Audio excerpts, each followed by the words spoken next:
What's up, Tailgaters? My name is Tailgate Nate. Welcome back to my channel. Today, we are going to start schedule preview and predictions, or I should say team preview and predictions for the 2021 college football season. This year, in my opinion, when you just look at all the teams, you look at all the schedules as I have, it's shaping up to be an absolutely fantastic year. Probably one of the best college football seasons in recent memory. At least it should be in my mind. And today we're going to be starting with the national champions of last year, the Alabama Crimson Tide. Before we jump into it, hey, be sure to leave a like, subscribe if you enjoy my content, or if you are brand new, ring that bell because I'm going to be uploading a lot of these. So if you want to know a lot about a lot of teams in FBS this year that are going to be pretty good, you might as well stick around on this channel. You can leave a comment down below. Tell me your predictions for the Alabama Crimson Tide this season, but be sure to watch the rest of the video before you do that. So Alabama, of course, coming off a national title. They were dominant last year. It seemed like no one was going to beat them.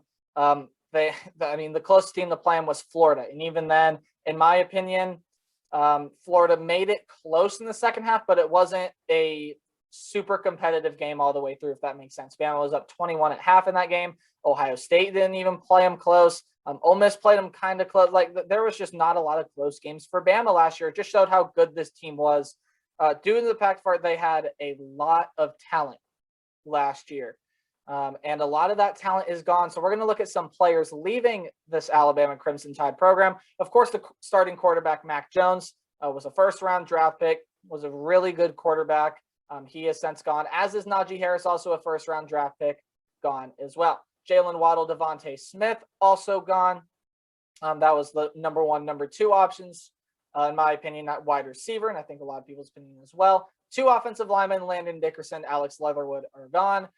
And then on the defensive side, not a whole lot on the defensive side is leaving, but there are some key pieces. Christian Barmore is gone. Dylan Moses is gone. Patrick Surtain is gone. And then linebacker Ben Davis. Ben Davis was a five-star coming out of high school last year. Didn't see the field a whole lot, if at all, last year. And he has since transferred out. You'll find out what team he's going to when I get to that team. It is a pretty good team anyway. But Ben Davis, gone. Would have fit in for Dylan Moses, but now they had to find someone to replace him. Well, they did, and we'll get to that. But a lot of players leaving this Alabama program. But again, as the saying goes, it's not what you lose, it's what you have. So let's look at what they have returning and what they have coming in through the transfer portal. Bama was pretty active in the transfer portal this year, and they got some big pieces that I'll talk about here. Quarterback Bryce Young, of course, is going to be their quarterback of the future. Now, how good is he going to be? Well, if spring was indicative of how good he's going to be, yeah, he's going to be really good. They got wide receiver Jamison Williams, a transfer over from Ohio State, and John Mechie is coming back. That should be 1 and 2. A player that's not on this list is running back Brian Robinson, a 5-star, and they have so many other 5-stars, but Brian Robinson is going to be the guy to start. Jaleel Billingsley is coming back at tight end, and they're bringing in an offensive lineman by the name of J.C. Latham. He's going to be a freshman this year, should fill in that offensive line right away, in my opinion. You should go watch tape of him. He is absolutely amazing. Then on the defensive side, Faridian Mathis is coming back, as is Christian Harris at that linebacker position. Faridian Mathis is defensive lineman. And then they got a transfer linebacker in Henry To'oTo'o, which is huge. He was the leading tackler at Tennessee for the past couple of years and a really good playmaker. Should fit in nicely with this Alabama program, in my opinion. I was really hoping he would come to my Ohio State Buckeyes. Was even said to be a lock for Ohio State at one point, but I always knew that he would go to Alabama, and that's where he ends up. Jordan Battle and Josh Jobe highlight that defensive backcourt. You could also throw in Malachi Moore. But all around, this is still a really, really talented team, and they are still destined to do great things.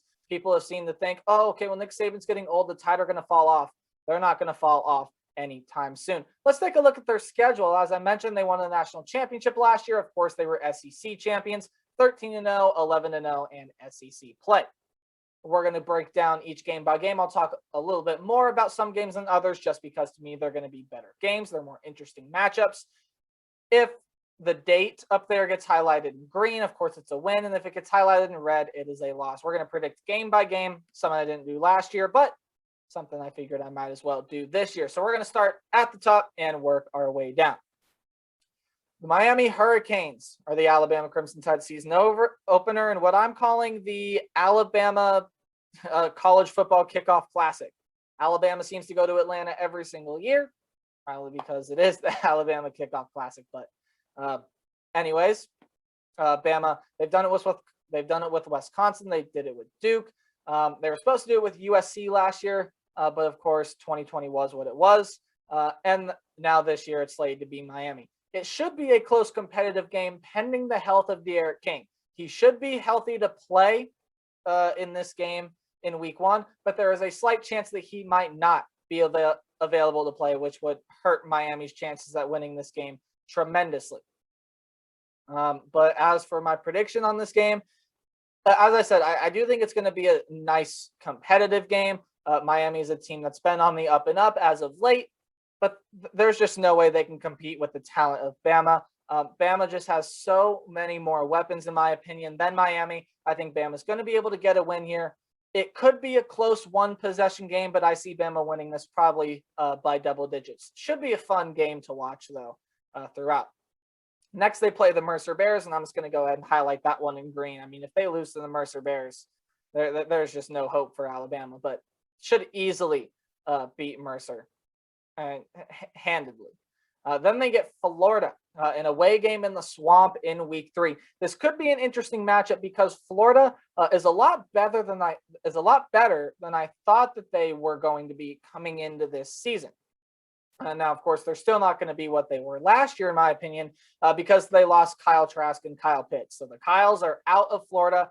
The biggest fill is, in my opinion, is Kyle Pitts. Kamora Gamble is probably going to end up fitting there. And then, in case you were curious, Emory Jones probably going to be fitting in that quarterback position. Florida's defense is stout. Florida's defense has a lot of great players, especially in that defensive back 7. But to me, the story of this game is going to be the offense. Who's going to score more points? And just as of right now, I feel like Alabama's offense is going to be way more potent than Florida's offense because, in my opinion, there's just more raw talent there. And I think there's overall more questions answered on that offense. I'm going to give this game to Alabama. Next, they play Southern Miss. And while Frank Gore Jr. might be a story to watch in this game, I don't think this game is going to be anything special to watch. Alabama should win this one easily. Then they get an interesting game at home against Ole Miss in week 5. So this is an interesting game for me because while it is at home for Alabama, Ole Miss was one of the teams that played Alabama pretty closely last year. They kept going back and forth between a 2-possession, 1-possession game. Alabama, of course, ended up winning in the end, but Ole Miss played them hard, and Ole Miss is going to be a lot better this year. Now, if the game was on the road, I might consider an upset here, but it is a home game. And while I do like Ole Miss and I like Matt Corral, they're going to have to replace Elijah Moore.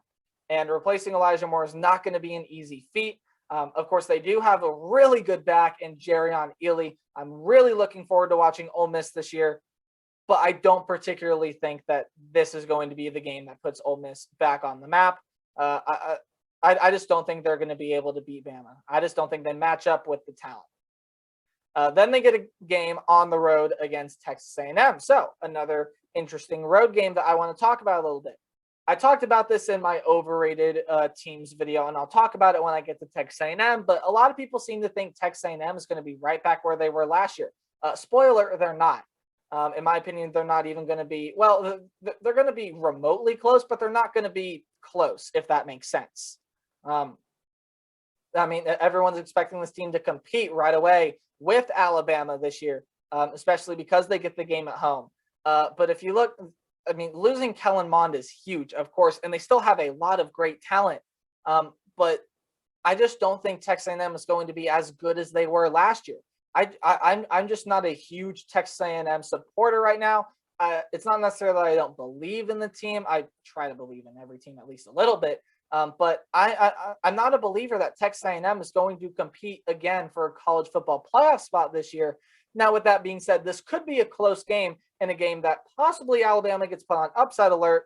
But as of right now, I don't see it. I'm going to go ahead and give this game to Alabama, moving them to 6-0 through the first half of their schedule. In my opinion, the second half of their schedule is much easier than the first half. If they can get through that first half, no problem. They should get through this second half, no problem. And it starts out with an away game against the Mississippi State Bulldogs. Now, as I talked about in my overrated video, again, overrated teams video, again, mentioning that again, Mississippi State, in my opinion, is the most overrated team. FPI has them at number 8, which is absurd in my opinion. FPI, ESPN, what are you doing?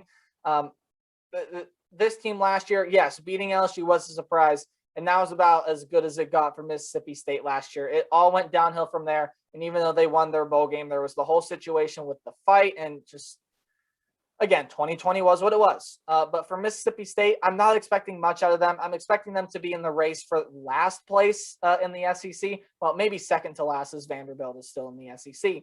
We're going to give the win to Alabama. It should be an easy win. Tennessee should also be an easy win. Henry To'oTo'o facing his former team in Tennessee. This one should also be no contest for Alabama. I don't see Tennessee coming remotely close.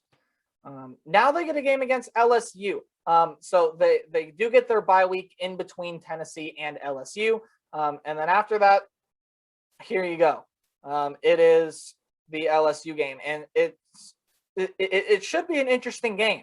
LSU is going to be a lot better than they were last year. Last year was, last year was a fluke for all intensive purposes. And for a lot of teams, I think last year was a fluke. But for LSU especially. And I don't necessarily think that LSU is going to be right back where they were last year. No, they're definitely going to be better. But could they be where they were last year? Like, I don't know. There's a lot of things I'm not sure about with LSU. And Alabama gets this game at home, which is not going to make things easier for LSU. It's going to make things 10 times harder playing in Bryant-Denny Stadium. And again, Alabama's just got more talent. I think they're going to be able to beat LSU pretty handedly this year. Then again, New Mexico State, not going to talk about that one. New Mexico, where even is New Mexico State, honestly? Like in New Mexico, yes, but where? Alabama's going to steamroll them. Then they get a game against Arkansas. Arkansas is a team that I think you do have to watch out for. Now, the game is at home for Alabama, so I'm not expecting too much of an upset alert here, but Arkansas's got some really good talent on their roster. I would watch out for the Razorbacks, but this game being at home, I think Alabama is just too much to handle for Arkansas. I think Bama's going to easily be able to take care of business there as well. And then the Iron Bowl. Again, I'm not quite sure what I think about Auburn this year. They lost Gus Malzahn. They're going to get a new head coach, but they do have a lot of returning talent. Bo Nix, Seth Williams, Tank Bigsby, lots of guys on the offensive line, lots of guys on defense as well. There's a lot of returning talent for this Auburn team, and a lot of good talent at that. Does it mean they're going to be able to take down Bama? I don't know. I don't know how good Auburn's going to be this year. I think Auburn will be okay. You'll see that indicative of when I actually do Auburn later down the line.